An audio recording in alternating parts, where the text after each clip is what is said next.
Hello friends, ఒకసారి ఈ ఫోటోని చూడండి. ఇండియా వర్సెస్ ఆస్ట్రేలియా మ్యాచ్లో ఓవర్ కంప్లీట్ చేసిన తర్వాత మొహమ్మద్ షమి ఎనర్జీ డ్రింక్ తాగాడు. క్రికెట్లో ఇది కామనే కదా, అందులో ఏముంది అని అంటారా? ఇది నార్మల్ డేస్లో అయితే పర్లేదు, బట్ రంజాన్ సీజన్ స్టార్ట్ అయినప్పుడు ఈ ఇన్సిడెంట్ జరిగింది.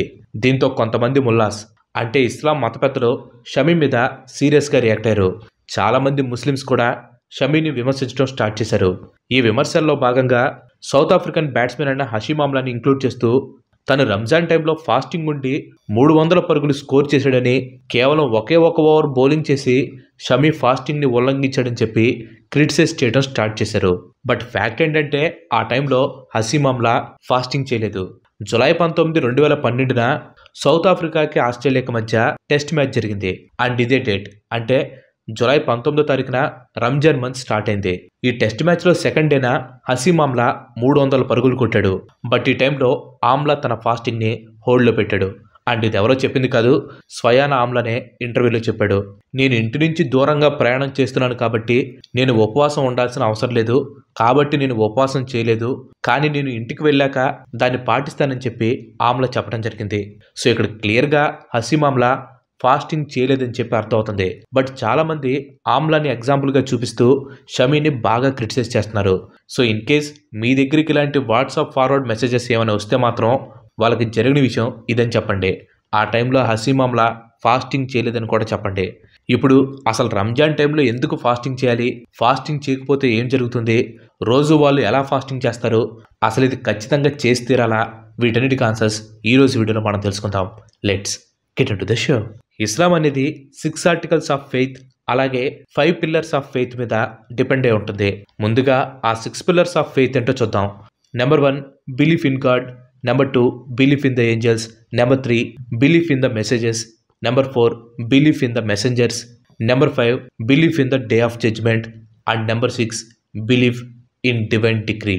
సో ఇవి 6 ఆర్టికల్స్ ఆఫ్ ఫెయిత్. సింపుల్గా అర్థమయ్యేలా చెప్పాలంటే దేవుడి మీద నమ్మకం, ఏంజల్స్ మీద నమ్మకం, ఖురాన్లో ఉన్న మెసేజెస్ మీద నమ్మకం, ఖురాన్లో చెప్పబడిన ప్రవక్తల మీద నమ్మకం, అలాగే ఖురాన్లో చెప్పబడిన డే ఆఫ్ జడ్జిమెంట్ పైన నమ్మకం, దీంతో పాటుగా డివైన్ డిగ్రీ అంటే ఖురాన్లో చెప్పబడిన ఆర్డర్స్ అండ్ రూల్స్ ఏవైతే ఉంటాయో వాటిని నమ్మటం. సో ఇవి 6 ఆర్టికల్స్ ఆఫ్ ఫెయిత్. ఇప్పుడు 5 పిల్లర్స్ ఆఫ్ ఫెయిత్ ఏంటో చూద్దాం. Number 1 Muhammad is the final messenger of God, number 2 5 daily prayers, number 3 mandatory charity, number 4 fasting in the month of Ramzan, number 5 Hajj. So Muhammad ప్రవక్త last messenger of God అని చెప్పి నమ్మటం, రోజు 5 సార్లు prayer చేసుకోవటం, మ్యాండేటరీ చారిటీ అంటే పేదలకి ఖచ్చితంగా సహాయం చేయటం, దీన్ని జకాట్ అని చెప్పి అంటారు. సో వాళ్ళకు వచ్చిన రెవెన్యూ ఏదైతే ఉంటుందో దానిలో 2.5% చారిటీ వర్క్ చేయాల్సి ఉంటుంది. నెక్స్ట్ రంజాన్ మంత్లో ఉపవాసం ఉండటం, అలాగే హాజ్ అంటే ప్రతి ఒక్కరూ ఖచ్చితంగా వాళ్ళ జీవితంలో ఒక్కసారైనా సరే మక్కా మసీద్కి వెళ్ళటం. సో ఇవి 5 పిల్లర్స్ ఆఫ్ ఫెయిత్. సో ఈ 6 ఆర్టికల్స్ ఆఫ్ ఫెయిత్ని అలాగే 5 పిల్లర్స్ ఆఫ్ ఫెయిత్ని ఫాలో అయితేనే వాళ్ళు పరిపూర్ణమైన ముస్లిమ్స్ అవుతారు. సో సింపుల్గా చెప్పాలంటే ఒక ముస్లింగా పిలువబడాలంటే ఇవన్నీ వాళ్ళు ఖచ్చితంగా ఫాలో అవ్వాల్సి ఉంటుంది. ఇంకా రంజాన్ విషయానికి వస్తే ఈ రంజాన్ అనేది ముస్లిమ్స్ అందరూ ఒక చోట చేరి స్పిరిచువల్గా దేవుడిని పూజించే ఒక పవిత్రమైన పండుగ. ఇక ఫాస్టింగ్ విషయానికి వస్తే ఈ ఫాస్టింగ్ అనేది ఒక్కొక్క మతంలో ఒక్కొక్కలాగా పాటిస్తూ ఉంటారు. ఇస్లాం విషయానికి వస్తే సన్ రైజ్ నుంచి సన్సెట్ వరకు ఫాస్టింగ్ అనేది చేస్తారు. సింపుల్గా చెప్పాలంటే సూర్యుడు కనబడేంతసేపు వాళ్ళు ఫాస్టింగ్ చేయాల్సి ఉంటుంది. అండ్ అది కూడా రంజాన్ మంత్ మొత్తం. ఈ ఫాస్టింగ్ ఎలా ఉంటుందంటే ఈ టైంలో వాళ్ళు అసలు ఫుడ్ కానీ వాటర్ కానీ తీసుకోరు. ఇంకా కఠినంగా ఫాస్టింగ్ చేసే వాళ్ళైతే అసలు ఉమ్మును కూడా మింగరు. అండ్ ఫాస్టింగ్ అంటే కేవలం ఫుడ్ వాటరే కాదు, సెక్షువల్ డిజైర్స్ కూడా వాళ్ళు దూరంగా ఉండాలి. అంటే ఆ నెల మొత్తం భార్యాభర్తలు శృంగార కలాపాల్లో పాల్గొనకూడదు. సో ఇక్కడ మీరు గమనిస్తే వీళ్ళు మార్నింగ్ 5 నుంచి ఈవినింగ్ 6:37 వరకు ఫుడ్ కానీ వాటర్ కానీ ఏమీ తాగరు. ఈవెన్ అది హాట్ టెంపరేచర్ అయినా సరే వాళ్ళు అసలు ఏమీ తాగరు, ఏమీ తినరు. సో ఈ టైం గ్యాప్లో వాళ్ళ బాడీ లోపలికి ఏది కూడా తీసుకోకుండా అన్నిటినీ రిస్ట్రిక్ట్ చేస్తూ ఉంటారు. బట్ ఒక్కదాని తప్ప కేవలం ఆ టైంలో వీళ్ళ ఫోకస్ అంతా కూడా స్పిరిచువల్గానే ఉండాలి. వాళ్ళ ధ్యానం అంతా కూడా దేవునిపైనే ఉండాలి. సో వాళ్ళు ప్రతిరోజు తీసుకొని తృప్తిపడే వాటికి దూరంగా ఉంటూ స్పిరిచువల్గా ఖురాన్లోని వాక్యాలు చదువుతూ వాటిని నెమరువేస్తూ ప్రేయర్తో వాళ్ళ టైంని గడుపుతూ ఉండాలి. ఈ టైంలో వాళ్ళ ఫాస్టింగ్కి భంగం కల్పించే ఏవి కూడా వాళ్ళు చేయకూడదు. అబద్ధాలు మాట్లాడకూడదు, తప్పులు చేయకూడదు, గాసిప్ చెప్పుకోకూడదు. కేవలం నోటితోనే కాదు, వాళ్ళ కళ్ళతో కూడా ఫాస్టింగ్ చేయాల్సి ఉంటుంది. కళ్ళతో ఉపవాసం ఎలా చేస్తారు అని మీరు చాలా మంది అనుకోవచ్చు. కళ్ళతో ఉపవాసం అంటే ఎవరిని కూడా వాళ్ళు చెడు దృష్టితో చూడకూడదు, ఆరాధించడానికి అర్హత లేని వాటిని వాళ్ళు అస్సలు చూడకూడదు. ఈ మంత్ మొత్తం కూడా వాళ్ళు ఫుల్ డిసిప్లిన్ గా దేవునితోనే ఎంగేజ్ అవ్వాలి. విచ్ మీన్స్ వాళ్ళు ప్యూర్ హార్ట్ తో అల్లాని పూజించాలి. వాళ్ళ మనసులో ఎలాంటి కల్మషం లేకుండా, ఎదుటివారిని తక్కువ చేసి చూడకుండా, ఎదుటివారిని మోహంతో చూడకుండా, వాళ్ళ ధ్యాస అంతా కూడా వాళ్ళు చదివే మెసేజెస్ పైన, పూజించే అల్లా పైన ఉండేలాగా చూసుకోవాలి. సో ఇలాగా వాళ్ళ మంత్ మొత్తం ఫుల్ స్పిరిచువల్ గా ఉండాలి. ఫుల్ స్పిరిచువల్ గా ఉండాలంటే ఫాస్టింగ్ చేయాల్సిన అవసరం ఉంది, నార్మల్ గా కూడా ఉండొచ్చు కదా అని మీకు డౌట్ అవచ్చు. చిన్న లాజిక్ ఒకటి చెప్తాను వినండి. ఇప్పుడు మీరు రోజంతా ఎలాంటి ఆహారం తీసుకోకుండా, వాటర్ లేకుండా ఉన్నప్పుడు మీ ముందుకి ఒక వాటర్ బాటిల్ అలాగే ఒక ఫుడ్ ప్యాకెట్ వచ్చిందనుకోండి, మీరేం చేస్తారు? ఎంతో సంతోషంతో తీసుకుంటారు కదా. అలా తినే టైంలో మీ మైండ్లో ఏదో ఒక టైంలో ఒక థాట్ అయితే వస్తుంది, అరే ఒక్కరోజు మనకు ఆహారం లేకపోతేనే ఇలా అయిపోతున్నామే, మరి ఇన్ని రోజులు రోడ్ల మీద ఆహారం లేకుండా ఉన్న వాళ్ళ పరిస్థితి ఏంటి అనే క్వశ్చన్ మీలో ఖచ్చితంగా వస్తుంది. సో మీరు ఎప్పుడైతే ఫాస్టింగ్ ఉంటారో అప్పుడు మీకు ఆ ఫుడ్ అండ్ వాటర్ యొక్క విలువ తెలుస్తుంది. రేపు మీకు ఆకలితో ఎవరైనా బాధపడుతూ కనిపిస్తే వాళ్ళకి ఏదో ఒకటి ఇవ్వాలనే ఆలోచన మీలో ఖచ్చితంగా కలుగుతుంది. ఎందుకంటే ఆల్రెడీ మీరు ఆ సిచ్యువేషన్ని ఫేస్ చేశారు కాబట్టి. ఆ సిచ్యువేషన్ ఎలా ఉంటుందో ప్రాక్టికల్గా పాటించిన వాళ్ళకి బాగా అర్థమవుతుంది. అండ్ ఇవన్నీ నీకు ఎవరిచ్చారనేది కూడా అర్థమవుతుంది.